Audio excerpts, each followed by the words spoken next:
As I mentioned in a segment earlier today, Donald Trump's meltdown about Kamala Harris using AI to create crowds at her events, that wasn't the only reality-defying moment on Truth Social that Donald Trump had over the weekend.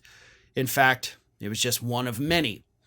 Another one of those reality-defying moments that I believe is a symptom of severe mental illness with Donald Trump came when he put this out on Truth Social. I'm doing really well in the presidential race. I can't even finish the first damn sentence without laughing, because it's almost like parody, right? Like, I am doing so well and everybody knows it. Like, God almighty, dude, no, you're not. Your own supporters are telling you, man, you're losing this. You suck at this. I'm going to try to get through this, okay? I promise I'm going to read it all. I'm doing really well in the presidential race, leading in almost all the real polls, and this despite the Democrats unprecedentedly changing their primary winning candidate, Sleepy Joe Biden, midstream with a candidate, Kamala Harris, who failed to get even a single primary vote and was the first out of 15 Democrat candidates to quit the race. I did great in 2016 and won, did much better in 2020, getting many millions more votes than 16, but this 2024 is thus far my best campaign, the most enthusiasm and spirit, etc.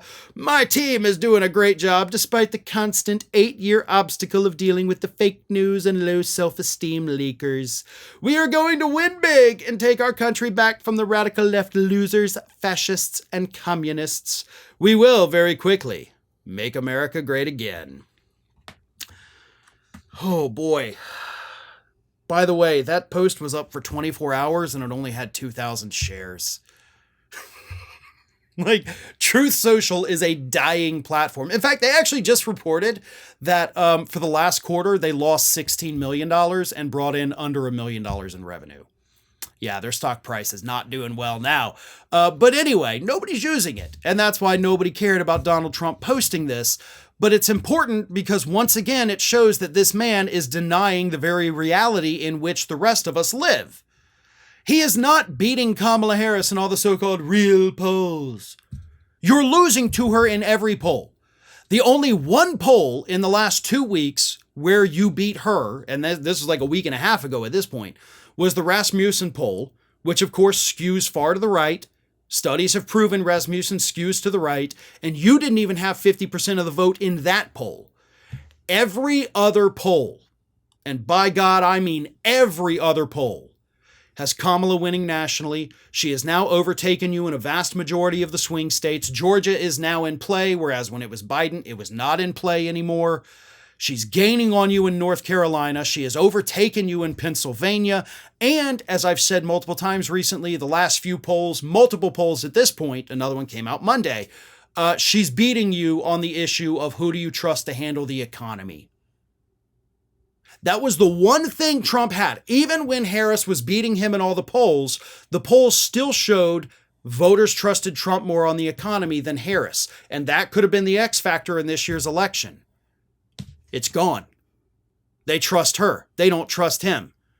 And part of it could be due to the fact that they see that this man is clearly suffering from a very severe mental illness. You know, nobody wants a crazy person to be in charge of the U.S. economy.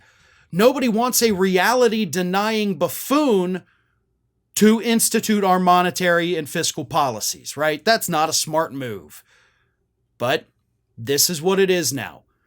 Trump is losing all over the place. He is losing everywhere. There is no enthusiasm. He talks about, we have more enthusiasm than ever. No, you don't. You actually have less than ever, and the polls also show that. Less than 40% of Republicans are excited about this year's election. That was over 50% when Biden was the nominee, but within a week of Harris becoming the nominee, the enthusiasm on the right disappeared.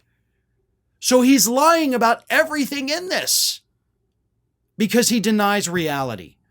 And we have to talk about every single instance of this because God knows the media won't. You know, when I woke up Monday morning, even actually late into Monday morning, I went to Politico because Donald Trump spent the entire weekend ranting and raving like a lunatic with all these crazy things on Truth Social.